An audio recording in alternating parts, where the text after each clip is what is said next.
Hello বন্ধুরা, এই দেখুন আজকে বাজারে গেছিলাম, দেখলাম খুব বড় বড় লোটে মাছ। এই যে লোটে মাছ এনেছি 1 কিলো, এখানে ধুয়ে নুন হলুদ মাখিয়ে রেখেছি।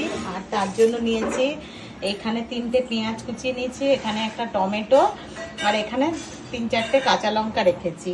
আর এই বাটিতে মিক্সিতে করে নিয়েছি হচ্ছে মশলা। তাতে দিয়েছি ঝাল লঙ্কার গুঁড়ো 1 চামচ, জিরের গুঁড়ো, ধনের গুঁড়ো 1 চামচ করে, আর একটু আদা, কয়েক কোয়া রসুন, আর একটা পেঁয়াজ, একটা টমেটো এখানে পেস্ট করে নিয়েছি। আর এখানে দেখুন কড়াই বসিয়ে দিয়েছি, তেল গরম হয়ে গেছে।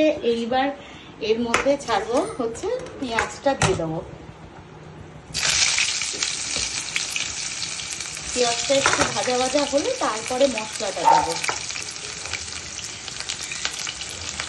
পেঁয়াজটা একটু নেড়ে দেবো। এই যে প্রায় লাল লাল হয়ে এসছে, এইবার এর মধ্যে একে একে মশলাগুলো দিয়ে দেবো।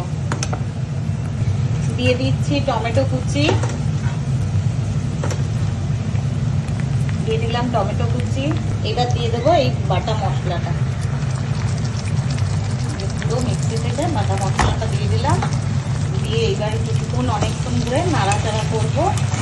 মশলাটা ভালো করে কষলে তারপরে মাছটা দেবো। একটু নাড়াচাড়া করে নিলাম, নিয়ে এইবার দিয়ে দিচ্ছি এই যে হলুদ গুঁড়ো। হলুদ গুঁড়ো দিয়ে এবার কিছুক্ষণ নাড়বো, একটু পরে নুনটা দেবো। এখন মাছটা ভালো মশলাটা ভালো করে কষুক।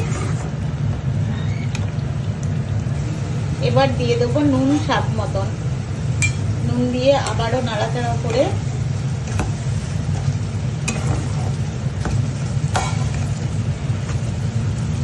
মশলাটা কষবে। এবার মশলাটা খুব সুন্দর কষে গেছে, এই যে মশলা থেকে তেলও ছেড়ে দিয়েছে।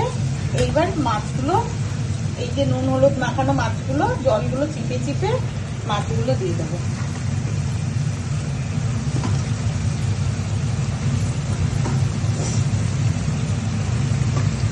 সব মাছগুলো দিয়ে দিয়েছি। এবার মাছগুলোকে একবার ভালো করে নেড়ে দেবো।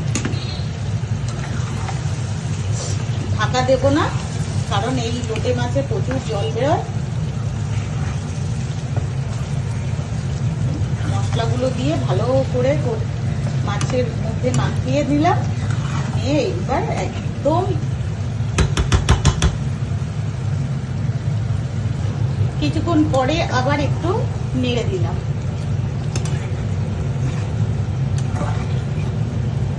নেড়ে দিয়েছি, আর একটু হবে।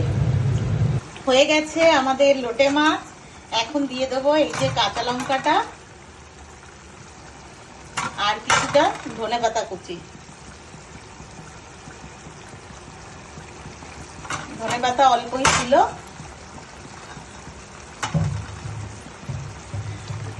যদি আমার ভিডিও ভালো লাগে, আমার রান্না ভালো লাগে, প্লিজ তাহলে আমার চ্যানেলটা সাবস্ক্রাইব করবেন, লাইক কমেন্ট শেয়ার করবেন। আর যদি রান্নায় কোনো ভুল ত্রুটি থাকে সেটাও কমেন্ট করবেন।